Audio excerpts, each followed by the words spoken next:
Welcome everyone, it's Chobra. China has just wrapped up their third week of VCT Stage 1, which means they've actually just crossed the halfway mark of the round-robin stage.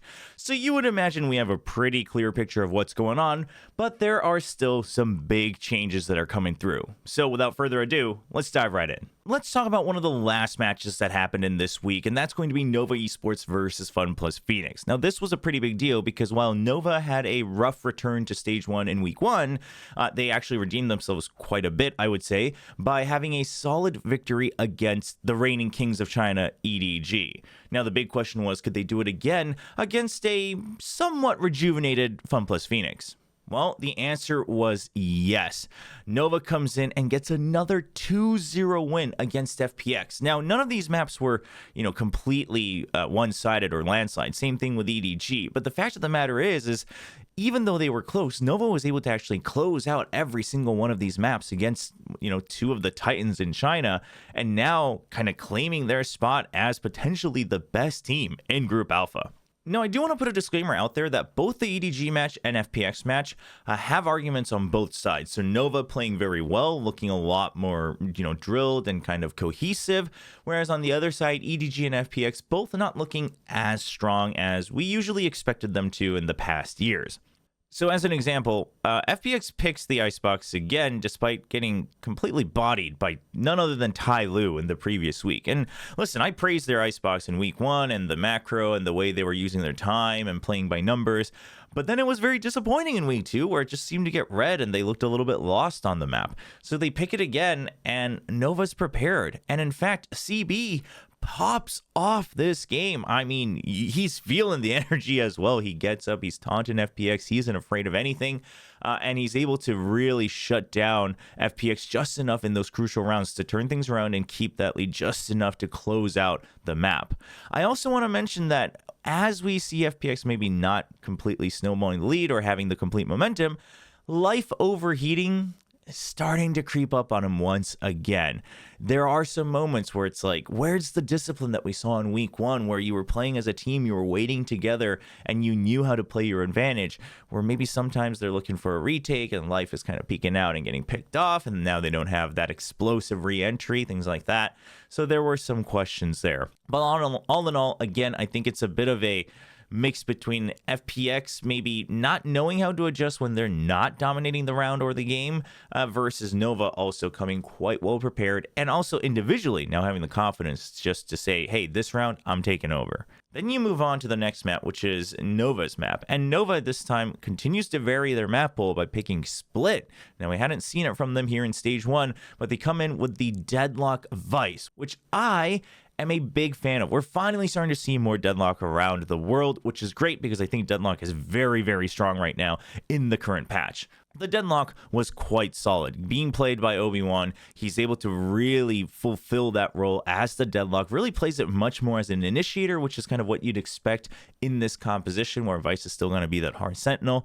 Now, this did mean that they're going to play the solo Skye, which is pretty much out of fashion in the current meta with the different initiators you have, but you can see the logic. They still want kind of that quick pop flash out of smokes, especially when a lot of teams are playing the double controller here on Split, and it does work out, although I do want to question if they played against another team that is a bit more prepared for this composition or just has better reads and rotations.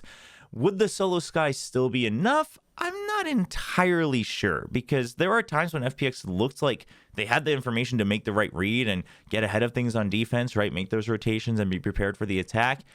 And they just kind of didn't. So the pop flashes were very good. And again, I see the logic. Skye's always been a very good pop flash out of smokes type of agent. So it all makes sense. You still have other flashes and other ways of getting util with the other agents that you have remaining. So it's not, in any way a weak pick, like, oh, why did they pick that? But you do wonder if, okay, is that not going to bite you back in the future? So that's something to consider, but I think all in all, they understood their composition quite well. They came in with a plan, and they were able to play that against FPX. Now, the FPX comp also struggled a little bit against the double sentinel, right? They're playing the solo Yoru and then double controller. So there's a little bit of a plus and minus here. Being double controller, you're generally going to play slower, especially on attack. But against double sentinel, if you can actually play contact by denying information, creep up, and then get rid of the traps and things like that, it should work out. On the other hand, if the opponents are very good with the timings and they understand that they can rotate their utility, especially now with the deadlock change, then they not only have a lot of delay, but they can really mix in trap plays around some of these smokes as well, where, the dry contact into some of that utility, the passive utility, isn't going to feel great on the attacking side. This puts a lot of pressure on the solo Yoru to create a lot of space. But again, this is where I think the current kind of meta pick of solo Yoru on a lot of these maps by a lot of teams, it doesn't really suit FPX because Life is that guy that just wants to go in. He wants to create chaos. He wants to go for the frag.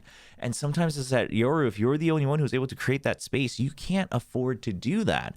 And there were just a couple times where we're seeing Life just kind of TP in with the gate crash, just assuming that one part's gonna be free and things like that, and he just gets picked off. Like there's no cover, there's no way to trade and things like that. So I do wonder if FPX is going to have to tweak their compositions a little bit more going forward.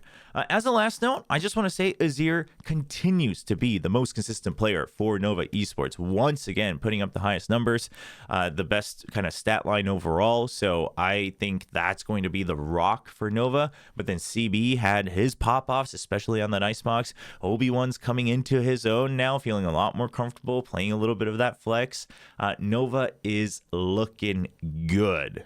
Next up, this was actually probably the biggest piece of news coming into week 3, was that, okay, EDG, they're going to play their new player, Gianni7. So Gianni7 was called up to the main roster in week 2, but was not on the starting roster. Simon played.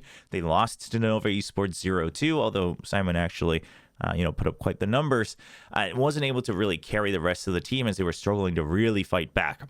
And so there were questions, especially on my end as a big Simon fan. I was like, okay, well, Simon's fragging out now. Like, I don't know is there really a good reason to swap him out? They still swapped him out. I was a little sad, but I see why. So let's walk through this a little bit step by step. First of all, this is the first week that Gianni is playing with the main roster, so you can't have too high of an expectation. It does seem like he's basically kind of slotting into Simon's role of being the chore bot, right? Like you're going around setting up Kong with flashes, you're setting up util, and then you're planting the spike. Like you've got your job and you're gonna do it. And he does it quite well, although I think it was very apparent from his movement and his positioning, especially on the first map, that he doesn't look super comfy. Like he's always waiting for the command to come down. I mean, also you're playing, with EDG, reigning world champions, right? So it's probably a little bit scary. There's nothing wrong with that, but, there's nothing super impressive about it either. However, if we look at what he was playing for the team, that's where the difference comes in. So they play against DRG in a best of 3. They end up playing 3 maps. So obviously EDG is still not in the complete, we're reigning supreme over the whole region just yet. But they play Icebox, Ascent, and Pearl. Now, Icebox is going to be EDG's pick, and they actually completely crush DRG on it. I mean, it doesn't even matter if Jianning can't really do anything on his own. He doesn't need to, right? He's going to throw a flash, he's going to go, he's going to plant the spike, and Kong is going to get kills. Kong just pops off here. 25 kills on only 8 deaths on Kong. So classic Kong performance on the Jet. Gianni actually has 13 assists. So listen, I'm going to give him the credit he deserves on that front, although I do think there were probably more assists he could have gotten, but there were some moments where it was like a really good combo, or at least he had the good timing to allow Kong to peek out more aggressively once they're going onto the site. But then you go to Ascent. Now, Ascent was one of the maps that EDG kind of struggled with against Nova last week. They come in with a different composition, and Gianni's playing the Deadlock. And that's going to put Kong on that solo Yoru, but now you have that Deadlock. You've got the Taeho. You've got some combos. You've got a little bit more of the current, power agents, right, in the current patch.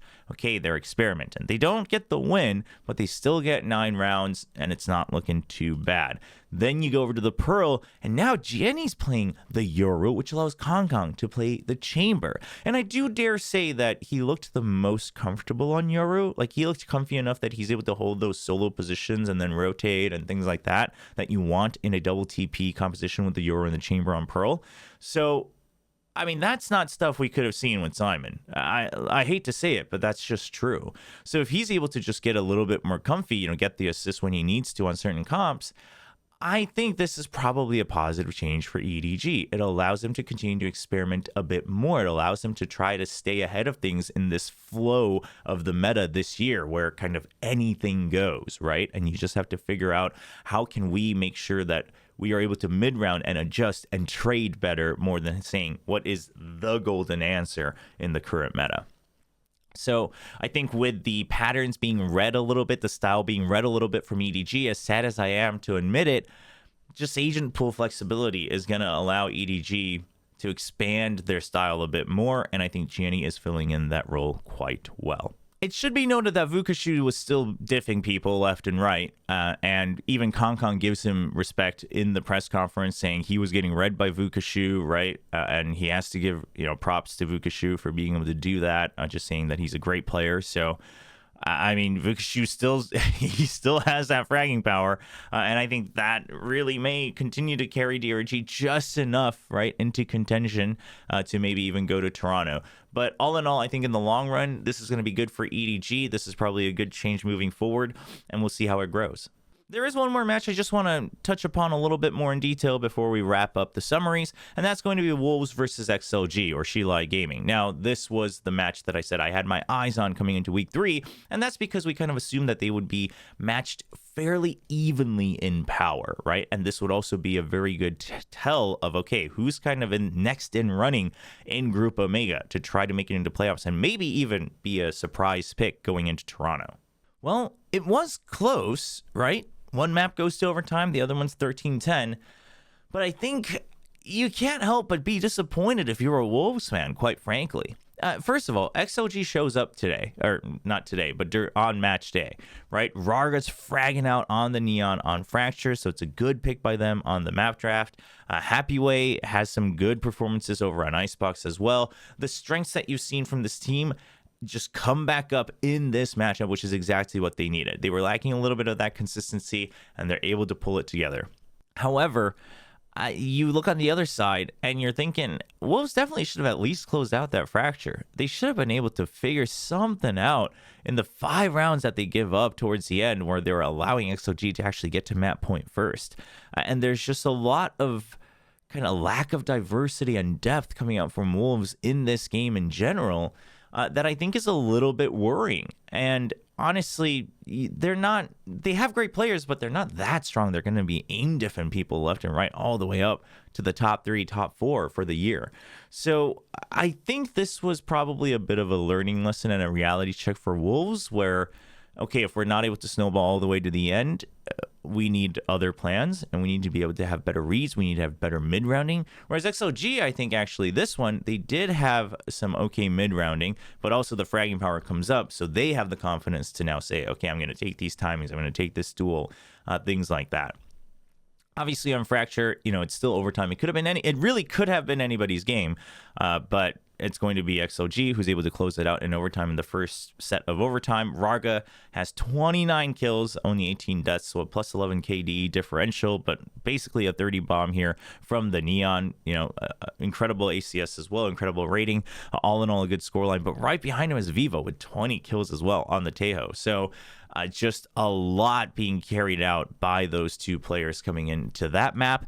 Then you look at the Icebox, it's eventually a 13-10, but the really thing I want to talk about here is, okay, XOG, they played pretty evenly, they played their jobs, right? Each one did their role. But on the other side, Wolves brings out the Chamber Reyna. Now, if you follow my content, I always say, please don't play the Reyna on Icebox. And that is specifically when people don't know what to do with, the older traditional meta comps, right? Where it's like a Jet and then either double Sentinel or double Initiator and then a Viper and a Sentinel, something like that. And they just don't know what to do. So they just say, screw it, put in the Reyna for one of the Initiators and then let's just duel it out on A. That's what I don't like. I actually think Reyna works quite well on Icebox in general. I get why people default to that if they can't make meta picks work. I get the theory. So I have no problem with the agent itself. Reyna Chamber is actually quite good in my opinion. In fact, T1 just beat, sadly, Notion Red Force this past week in Pacific with a Reyna Chamber. That part's not a big problem either. But then they have Reyna Chamber Killjoy. So now you have double Sentinel, a Reyna, you have no dive, you have no flash, you only have the Sova. They're not playing a solo Gecko or a KO or anything like that. And then you have the Viper, because obviously you still need a controller. And if you're going to have one controller, Viper's definitely it when it comes to Icebox. So already this is a bit of a very passive, all-in, I need to win aim duels off of my util type beat here for Wolves. And it's a little bit tough because on the other side, they're still playing the Gecko Tejo. So even with Double Sentinel, they can still push you back. They can still get information. They can still erase your util and then still have an explosive entry on the attack. And then on the defensive side, I mean, this just comes down to Reyna winning duels at that point. And Juicy was not winning duels, 13 and 20 on this one. And I think that was a little bit worrying just because Juicy used to have a little bit of trouble back in his challenger days in SEA, where it's either his agent pool or how he plays, where he's not able to just simply create space, right? He's generally pretty good, but he has a very specific style, the way he's set up for it, things like that. And if he's not able to get rolling, it kind of stops there. And I've always felt that I was hoping that Juicy would actually pick up a different role on Wolves so that he could expand that style a little bit more. But wasn't able to do that this time around, and maybe it was just an off day, who knows, but I do think the comp needs a little bit of reworking on the Wolves side, but all in all, I think XLG, they're not phased by it too much. They play through it as they need to. They win 13-10, and they're able to close things out 2-0 against Wolves Esports. Really quickly, the rest of it all goes pretty much as expected. Trace Esports, as low as they have fallen, they do not fall below JDG, so that is somewhat thankful news, I guess, for VCT China fans as well, but also Trace fans. A little bit sad news for JDG, of course, because that's a rough going for the stage 1. But on the other side as well, you have Tai Lu losing 1-2 to Titan Esports Club. So kind of a big win for Titan Esports Club, keeps them in contention for playoffs. And Tai Lu, I guess the silver lining is you're starting to take at least maps off. So if the stars align, you're gonna be able to have that upset potential in one of those remaining matches. All Gamers versus Billy Gaming. We tuned into this live briefly on the live stream, and then I said, no, I'm going to watch this fast forwarded on the VOD because there isn't going to be much to watch here, and that was true. All Gamers gets a total of 9 rounds in a 0-2 loss against BLG. So a very, very rough showing. So where does that leave us? Well, in fact, it doesn't actually really solidify anything just yet. You look at Group Alpha, and even though Tai Lu is 0-3, because their remaining matches are actually Nova and DRG, who neither of them have 3 wins, if they can win both of those, like if everything works out, they can actually get like the head-to-head lead in a 2-3 scoreline against Nova and DRG and actually push them out. So nobody's quite out as far as I understand the rules here for Group Alpha. It's not likely, but it can happen. So nothing solidified yet. Otherwise, the top 4 currently are all 2-1, so obviously the placements can definitely shift for Group Alpha. On the other side, for Group Omega, Billy is sitting comfy with that 3-0. So they're looking okay.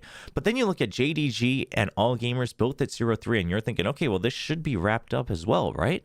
But that's not quite true, because AG and JDG will be playing each other, so one of them will get at least 1 win, and that just means if JDG beats SLG or AG beats Wolves, whoever, like if you win and then you beat your next opponent, well, XLG and Wolves are also both 2-1. So if they also lose their remaining matches, again, it's a 2-3 tie, and the head-to-head might favor one of JDG or All Gamers. So nobody's completely out of the running just yet. It's very interesting, despite given, you've got 3 teams with a 0-3 scoreline, that we don't quite have it all settled yet. So I think still kind of middle of the pack is very messy in China. It does seem like a lot of roster changes, people working through their rosters, and then the new meta, people kind of seeing what other people are doing at Masters Bangkok or maybe in other regions and saying, okay, like things are a bit crazier than we thought, and trying their own things out. I think a lot of more teams are maybe more willing to take a bit of a risk here in stage 1 just to make sure they know how they want to move forward in 25. But we'll see, because so far it's still anybody's game. But for now, as much as personally I hate to admit it, just because I'm not a big fan of how this team plays anymore, Billy Gaming looks like the most stable factor in VCT China, whereas in Group Alpha, the usual favorites of EDG and even FPX, they look like they could have a little bit of up and down, at least until playoffs, and Nova might be the one who's striking hard and maybe even getting that bye into the playoffs from Group Alpha. So that's going to be it for this week from VCT China. Just 2 weeks left for regulation, and then we will have our top 8 teams from China moving into playoffs, and then slowly narrowing it down to the 3 teams that make it to Masters Toronto. Honestly, as messy as some of these games are, because of how they're matching up against each other, I am starting to get really interested again just to see what the conclusion is for VCT China. And if we finally see some new faces rise up, right? NOVA Esports, Wolves Esports, XLG, like there are some big candidates here to make another name for themselves if they're able to make it all the way to Masters Toronto. So keep your eyes on them, even if you can't watch the matches live. Hope you keep up with this weekly video here on our channel. And of course, if you like it and you appreciate it, it would mean a lot if you subscribe to the channel and leave a comment down below. That's going to be it for this week, and we'll return next week with another VCT China recap.